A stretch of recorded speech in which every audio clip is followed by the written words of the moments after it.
This is Green Street, the Environmental Health Show, greenstreetnews.org, Patti and Doug Wood, and our worldwide network of experts, keeping you up to date on what you need to know to keep yourself and your family safe and healthy in this increasingly toxic world. Welcome back. So sperm counts are down, way down, a really precipitous decline worldwide. Couples are having trouble having a baby, and the general birth rate is also down. What's causing this alarming situation? Today on Green Street, we'll talk with an amazing scientist and author, Dr. Shanna Swan, about her book Countdown, chronicling the decline and suggesting that the chemicals in our environment are the most likely culprit. That's all coming up on this edition of Green Street, but first we'll talk about some of the items that came up in the environmental news this week. Patti, what have you got for us? A new report finds that synthetic chemicals in food systems are creating a health burden of $2.2 trillion a year. And scientists from organizations around the world have issued an urgent warning that some of the most widely used synthetic chemicals that help underpin the current food system are driving increased rates of cancer, neurodevelopmental conditions, and infertility. These are chemicals in the food we eat. And also in the packaging. Oh, that's right, in the packaging, In the too. packaging and in the processing, Yeah. they're exposed to these chemicals. Okay. The authors focused on 4 chemical types: phthalates, bisphenols, pesticides, and PFAS, or forever chemicals, because they are among the most prevalent and best studied worldwide, with robust evidence of harm to human and ecological health. One of the team of scientists, Dr. Philip Landrigan, a pediatrician and professor of global public health at Boston College, called the report a wake-up call. He said, quote, "The world really has to wake up and do something about chemical pollution. I would argue that the problem of chemical pollution is every bit as serious as the problem with climate change," unquote. So human and ecosystem exposure to synthetic chemicals has surged since the end of the Second World War, with chemical production increasing by more than 200 times since the 1950s, with more than 350,000 synthetic chemicals currently on the global market. Jeez Louise. Yeah. Unlike with pharmaceuticals, there are a few safeguards to test for the safety of industrial chemicals before they are put into use, and little monitoring over their effects once they are. Landrigan said that during his long career in pediatric public health, he had seen a shift in the conditions affecting children. Quote, "The amount of disease and death caused by infectious diseases like measles, scarlet fever, pertussis has come way down. By contrast, there's been this incredible increase in rates of non-communicable diseases. And of course, there's no single factor there, but the evidence is very clear that increasing exposure to hundreds, maybe even thousands of manufactured chemicals is a very important cause of disease in kids," end quote. I don't know what you're going to do about this, Patti. The whole food system relies on these chemicals to make it work. Well, now it does. Yeah. Now it does. So how are you going to step back from that? Landrigan said he was most concerned about the chemicals that damage children's developing brains and thus make them less intelligent, less creative, just less able to give back to society across the whole of their lifetimes. Oh, man. He also said the second class of chemicals that he worries about are the endocrine-disrupting chemicals that get into people's bodies at every age, damage the liver, change cholesterol metabolism, and result in increased serum cholesterol, increased obesity, increased diabetes, and those internally to increase rates of heart disease and stroke. Asked whether the report could have looked beyond the groups of chemicals studied, Landrigan said, quote, "I would argue that they're only the tip of the iceberg.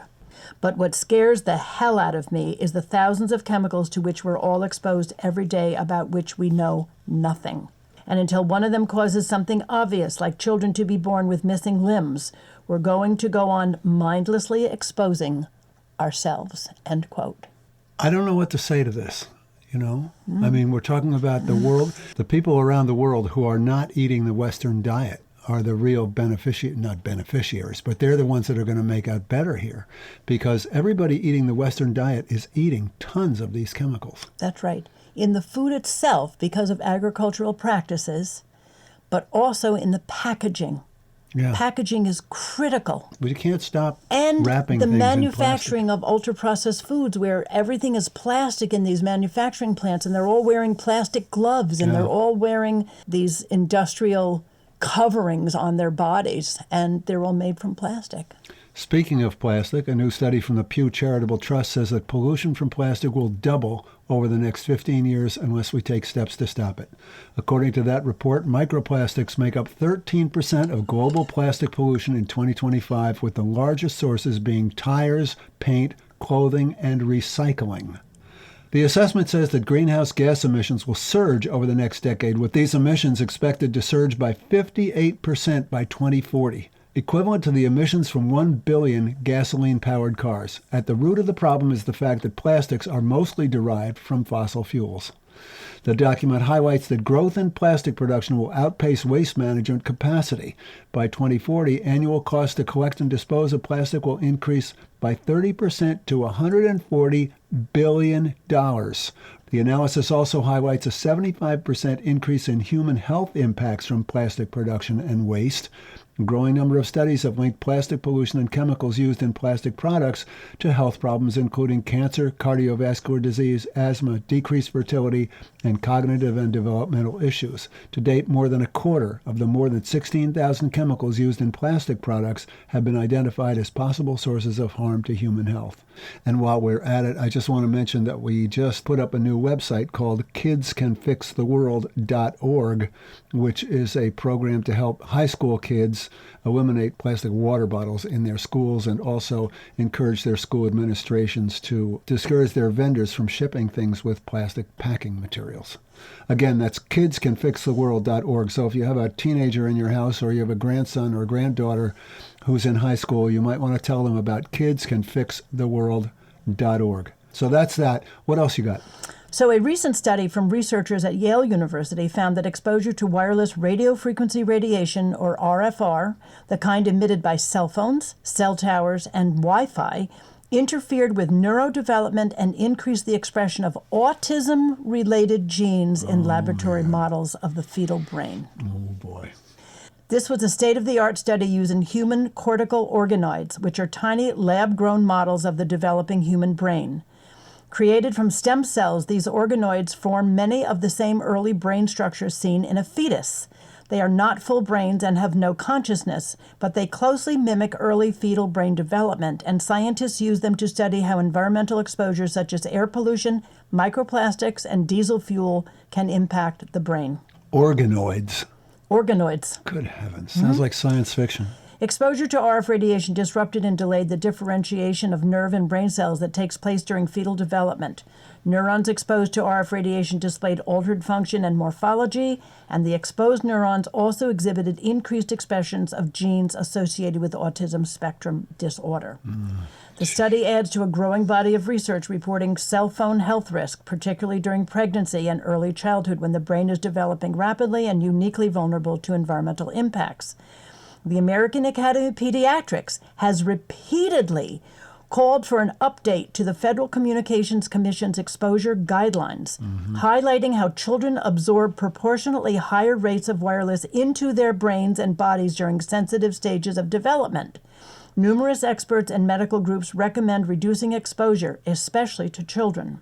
It's astonishing that the guidelines that we're living with today for exposure to RF radiation were developed back in the 1980s and adopted in 1996. Right. This is 2025. We're still having these old, outdated guidelines for exposure limits. 40 years. Because the industry doesn't want to change them because they all have all their technology in place. But it's becoming clear that wireless radiation is not completely safe. You could never say completely safe when you're talking about RF radiation, Yeah. although the industry says it is. Yeah. All right. Thanks, Patti. Okay.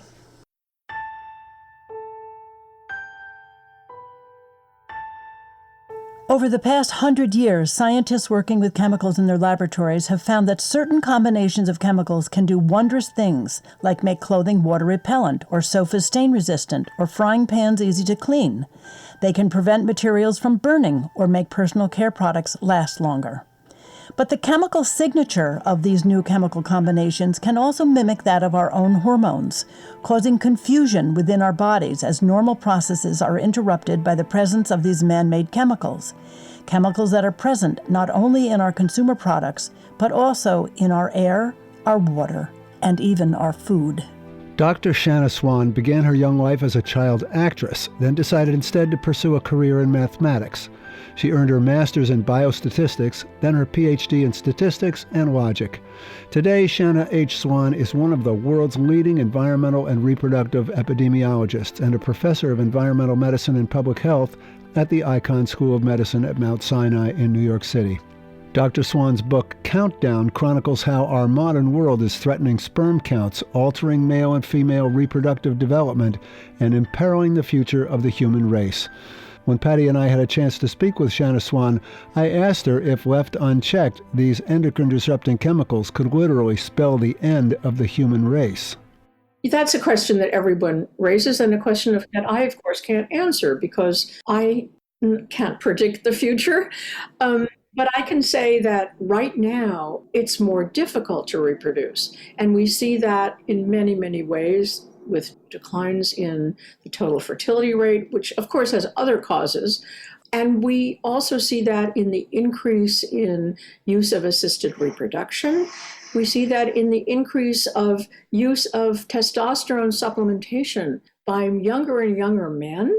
We see that by women having more miscarriages and having fewer eggs left at the end of their reproductive cycle. So there's many things that support the concern that we may be making it harder and harder to reproduce. However, we do have some incredible technology coming to our rescue here, which is the assisted reproductive technologies, which, as I said, are being used more and more frequently by younger and younger people. And I think what's going to happen is that we're going to rely on those technologies more and more. As more men are banking their sperm, women are freezing their eggs, and sort of laying in the supplies for when the cold winter comes in, if you will. They're looking ahead and doing these things, which I think is a good idea, actually, because if we're going to change this in any other way than just banking everything and relying on it when we need it, we're going to have to clean up the environment and do something about, these things that are driving down our fertility and our sperm count. You could extend the line down to zero. Certainly, anybody can do that. Just take a ruler, draw it down, see where it hits the line, right? But does that make sense? And so we have to think about, what is the curve? The curve is the mean sperm count. So what does the mean mean? It's the center of the distribution. Not quite, because there's more on the lower end than at the upper end. So you see this, off kilter, what we call skewed distribution with a long tail out to the right. But aside from that, we're really looking at, the center more or less of the distribution. It's not really the center, but the median is actually the center, but it's close. So we've plotted this decline of the average, right? And so if the average were zero, what would that mean? It would mean that something close to half of men would have a count below zero. Think about a bell-shaped curve. Well, it's not quite bell-shaped, it's a little bit skewed. But think about a bell-shaped curve with its center at zero and all the sperm there. A lot of them would be negative. Well, that's not possible. There isn't a negative sperm count, right? Right. So what has to happen, and this is true of all biological trends, there is some point below which, or above which, if you go the other way, it's not possible to go. And that point for sperm count is zero. So what you can do is you can come closer and closer, but never touch it until, now mathematician is talking till infinity, right? So Exactly. You can think of this curve, it's going to have to slow down, and then it can come closer and closer and closer, or it can turn around and go up again, which is what we're all hoping for. Exactly. So, you know what? Let's just talk about the causes of this this decline in sperm count and decline in fertility in both men and women, and also other problems that we're seeing because of these endocrine disrupting chemicals in our environment. I know that you talk about genetics as being one of the potential causes, and also the environment. And, a former head of NIEHS once said that the genetics loads the gun and that the environment pulls the trigger. Do you also believe this? I think that's a great phrase. I don't believe that genetics is playing a major role in this decline we're seeing. And the reason is it's too fast. It's 50% in 50 years. Just, I want to stress that because 1% per year doesn't sound like much. 1%, who cares? If you think about 1% per year over 50 years, that's cutting sperm count in half, which is what we saw. It went from 99 in 1973 to 47 in 2011, right? That's 39 years, a drop of 52%, more than 1% per year. If it was your BMI and it increased 1% per year, then in 50 years, everybody would have a doubled BMI. It's a huge change, and it's 2 generations. So this kind of change does not happen that quickly due to evolution, right? Right. That's not to say that the environmental influences might not play out differently depending on your genetics. Mm-hmm. That's gene-environment interaction. Okay. I'm not dismissing that at all. But I'm just saying there has to be an appreciable role of the environment to explain this. But environment doesn't mean just chemicals. So let's just be clear about that. Your environment is very broad. It has to do with your lifestyle, for one thing, your stress level, your BMI, your smoking, alcohol, and on and on and on. Some of these might be affected themselves by endocrine disruptors and probably are, but there are also things that are not, and these might be having to do with matters of choice or and so on. But leaving those aside, and although in the book we do talk about those quite a bit, there you have the chemicals. Now, among the chemicals, let's just also be clear that it's not just endocrine disrupting chemicals that can be active here. For example, lead is known to decrease sperm count. But the chemicals that I was most concerned about are the chemicals that can affect our body's hormones, particularly the sex steroids, because I'm talking about reproduction. So my particular area of concern is the chemicals that can affect our body's hormones, the so-called endocrine disrupting chemicals that I went to study with that committee back in 1994.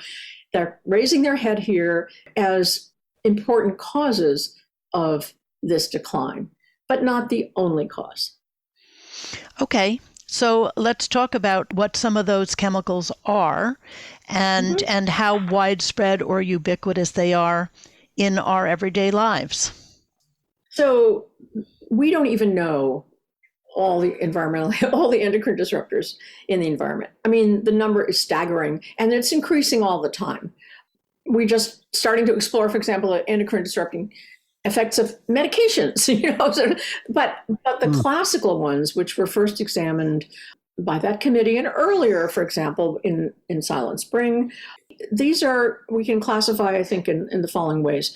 So there's the plasticizers, and those are the phthalates, which is actually where I spent most of my time working, the bisphenols, and by the way, the phthalates are the chemicals that make plastic soft, just roughly speaking, and those in the bisphenols make it hard. So that's one way to distinguish them.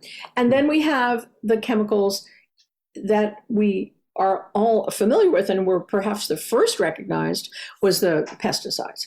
And these are still with us and obviously still, very endocrine active. And then there are what's coming more and more attention to this group, which is the PFAS. So the PFAS chemicals are the chemicals that I like to think of as barriers, particularly in Teflon, for example. They're nonstick coatings. There are coatings on our clothing, which is flame retardants. There are coatings on paper. There, for example, pizza boxes. They're lined so that oil doesn't go through, and so on and so forth. So these are just everywhere. All of these chemicals are everywhere. And I should also mention flame retardants, which are very, very important endocrine disruptors and ubiquitous as well. So if you look at these 5, groups of chemicals, you're coming into contact with these every day, and they're unavoidable. And here's kicker, we don't know when we're exposed. Most of them are not labeled, and most of them are not regulated. And I like to think of this as some giant dystopian experiment that's in which we are the subjects. And we haven't been asked about this, but they're being tested on us. And only when there's a signal that there's been harm, that we start to pay attention to a particular chemical or class of chemicals. Otherwise, they just go along doing their business, which is disrupting our hormones in the background all the time without our knowledge. So we do have some organizations that are working on this, like the Green Policy Institute out in California. Arlene Blum's her organization, which is trying to group these chemicals and trying to get rid of them as a class of chemicals. Because I think just in one group of chemicals, like the PFAS chemicals, there's over 9,000 of those chemicals within that group. How do you possibly get your arms around that and try to avoid them? It's just, like you say, this is a giant dystopian experiment that's going on. I mean, and if you are concerned about this and you're a parent and you've got young children who play on, the floor, on the carpeting, and who, spend a lot of time, on sofas that have this chemical in the fabric, it's been treated with this chemical to avoid stains or water. And then the child touches it and then has a snack and puts that small amount of that chemical that might be on their hands into their bodies. And if you could just talk about that, and then just go into this whole idea that we are no longer looking at the dose makes the poison, that these chemicals in very, very small doses can have really harmful effects.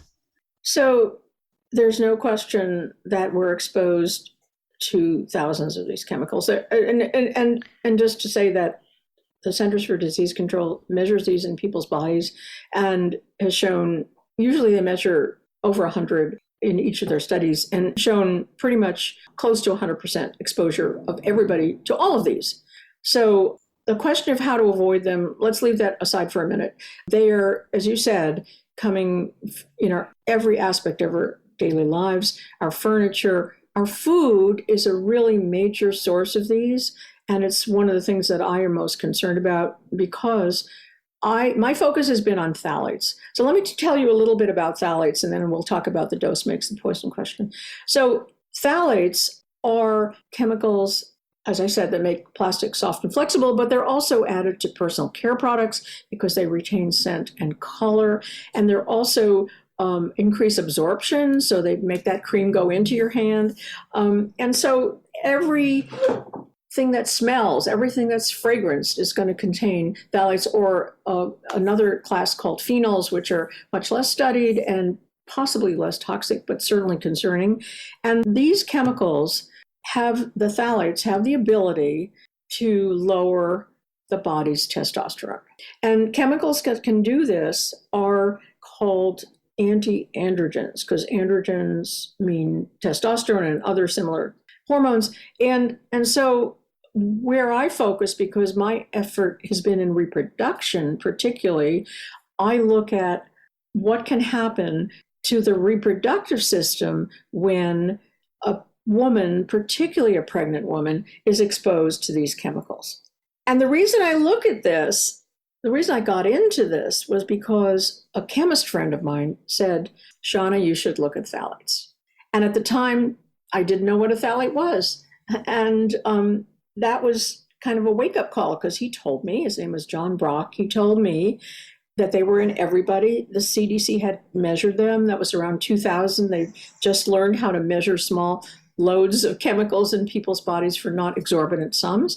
And then the kicker was, he said, and in animals, they cause something called the phthalate syndrome. So this is really important, because there's no other chemical that has a syndrome named after it, except alcohol. I don't know of any other. We don't talk about, the PFAS syndrome or the bisphenol syndrome. So it's very specific action during pregnancy. And my concern for all of these chemicals is most acute for exposure to the pregnant woman.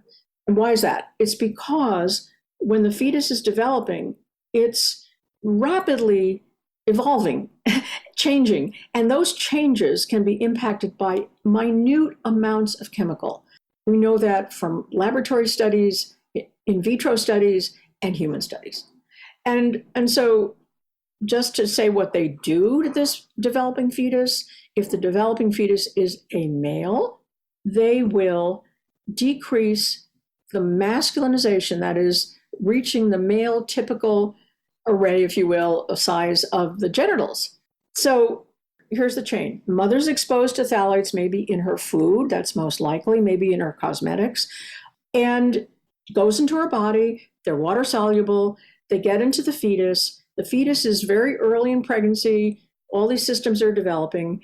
And the particular development of the male genitals requires a certain amount of testosterone. So if the mother's passing on something that lowers testosterone, that doesn't completely happen. And the male is less completely masculinized. And that consequence is enormous for many things, including our story on sperm decline, right? Because when you do that, you knock down his testosterone, his genitals are smaller, and then it also affects his brain, by the way. But the critical thing here is, how does this relate to sperm count? And how it relates to sperm count is that those boys with the smaller genitals, something that I call, and others call, the anogenital distance, it's a measurement of how big the perineum is. That distance, if it's smaller than expected for the boy's size, will mean when he's an adult, and we've shown this in studies in adults, he'll have a lower sperm count. He'll have a lower sperm count. He'll be less likely to have a child. He'll be more likely to have testicular cancer. He'll be more likely to have genital defects.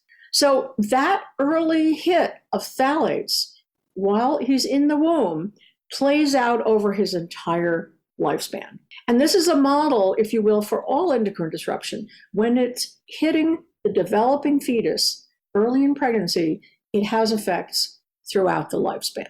So when I think about who has to be protected, I say, first and foremost, the fetus, by keeping these things out of the bodies of pregnant women. And by the way, the male as well has to keep these things out in the 70 days before he conceives the pregnancy. That's hard. You never know when you're going to conceive that pregnancy, maybe, if you're not particularly working hard at it.